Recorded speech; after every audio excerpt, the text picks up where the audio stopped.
dan di dalam nama Roh Kudus. Pertolongan kita hanya ada di dalam nama Allah yang menciptakan langit dan bumi. Amin. Adapun manusia hari-harinya seperti rumput, seperti bunga di padang, demikianlah ia berbunga. Apabila angin melintasinya, maka tidak ada lagi ia, dan tempatnya tidak mengenalnya lagi. Tetapi kasih setia Tuhan dari selama-lamanya sampai selama-lamanya atas orang-orang yang takut akan Dia, dan keadilannya bagi anak cucu, bagi orang-orang yang berpegang pada perjanjiannya dan yang ingat untuk melakukan titahnya. Haleluya. Kita berdoa. Dengan kerendahan hati kami datang kepadamu, ya Bapa. Dengarkanlah seruan, keluhan dan doa kami, ya Tuhan. Siapakah kami ini di hadapan-Mu, ya Tuhan? Sabda-Mu menyadarkan kami bahwa manusia yang lahir dari perempuan, singkat umurnya dan penuh kegelisahan. Seperti bunga ia berkembang, lalu layu. Seperti bayang-bayang ia hilang lenyap, dan tidak dapat bertahan. Namun di dalam anugerah dan pengasihan-Mu, kami menantikan pertolongan dan keselamatan daripada Tuhan. Di dalam Kristus Yesus, penebus dan penyelamat kami. Kasihanilah kami, ya Tuhan. Ampunilah seluruh dosa-dosa kami. Dan biarlah kebangkitan Tuhan Yesus Kristus menjadi kekuatan dan jaminan akan kebangkitan kami juga. Dalam tangan pengasihan-Mu kami berseru. Katakan nama Yesus, Kau yang susah dan sedih. Nama itu menghiburku, mana saja kau pergi. Indahlah namanya.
Bisa menerima kenyataan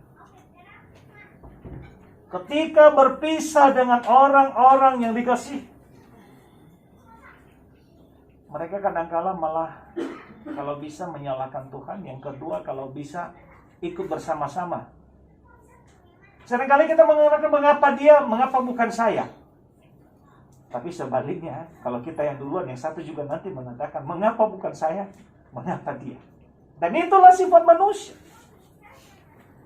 Sehingga seringkali ketika kita hidup di dalam kesedihan itu, kita lupa bahwa kesedihan yang begitu lama itu akan mempengaruhi hidup kita, mempengaruhi jiwa kita, dan mempengaruhi masa depan kita. Itu adalah kematian hanya sebuah momen sementara. Bahwa mereka yang mati di dalam iman kepada Tuhan itu, dikatakan di ayat 5 sampai yang ke-7 tadi, itu tidak akan mati untuk selama-lamanya. Karena mereka akan dibangkitkan bersama. Hanya sementara. Tapi ia pergi bersama dengan Allah. Ia tidak pergi kemana-mana. Dan ia akan dibangkitkan nanti bersama dengan Tuhan. Yang kedua, Bapak Ibu Saudara, bahwa rahasia yang kedua ada sebuah jaminan, ada janji tentang kehidupan yang kekal. Kalau kita baca tadi di ayat yang ke-8 dan ke-9. Dengan dia di dalam kekekalan. Jaminan kehidupan yang kekal. Kalau kita ingat Yohanes 14 ayat 6. Kristus Yesus sebagai orang percaya, kita akan bersama-sama dengan dia. Bersama-sama dengan Bapak Mbak Devi juga di dalam kerajaan kekal di dalam Yesus Kristus. Karena itu bagi keluarga berjuang, ya, bahkan mungkin seluruh anak-anak. Tapi kita percaya, sekali lagi saya mau katakan, Ibu Bapak Mbak Devi, ya, dia pergi bersama dengan Bapak. Saya percaya Bapak Mbak Devi adalah orang yang percaya. Ada beberapa kesaksian tadi yang mengatakan bahwa Bapak Mbak Devi ini orang yang rendah hati, dan memang saya harus mengakui itu. Kalau dia ngomong aja, ya seperti orang, kalaupun dia marah, seperti orang yang tidak pernah marah. Kalau seandainya marah, lembut sekali, biasa-biasa saja.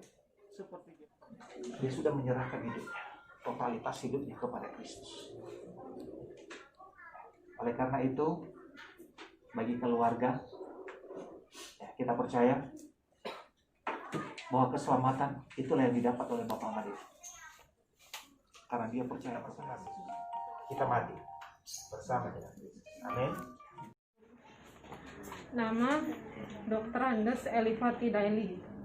Tempat tanggal lahir Onolimbu 15 Januari 1960. Meninggal di Depok 27 Oktober 2020. Di dalam umur 60 tahun. Orang tua Dede Daily dan Siradi Daily. Anak ketujuh dari 8 bersaudara. Memiliki istri bernama Nilawati atau Ibu Ina Devi Daily. Dan 3 orang anak, yaitu 1. Deborah Oktaviani Daily telah berkeluarga dengan Latreyan Hia dengan cucu Leonor Hia.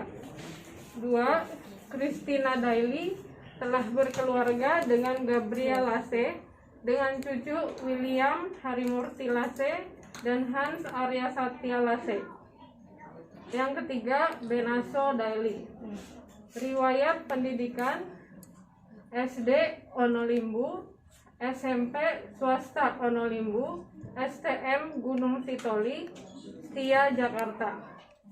Almarhum bekerja di Sekretariat Direktorat Jenderal Pendidikan Dasar dan Menengah, Kementerian Pendidikan dan Kebudayaan dari tahun 1983 sampai tahun 2019.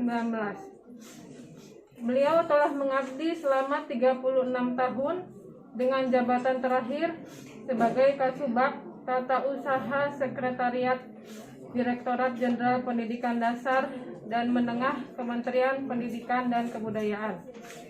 Penghargaan yang diterima yaitu Satya Lancana 10 tahun, 20 tahun, dan 30 tahun. Dan beliau pernah mengemban tugas di gereja sebagai bagian perencana pembangunan gereja BNKP Depok dan sebagai sekretaris BPPJ BNKP Depok. Demikian riwayat hidup Bapak Ahmad Devi.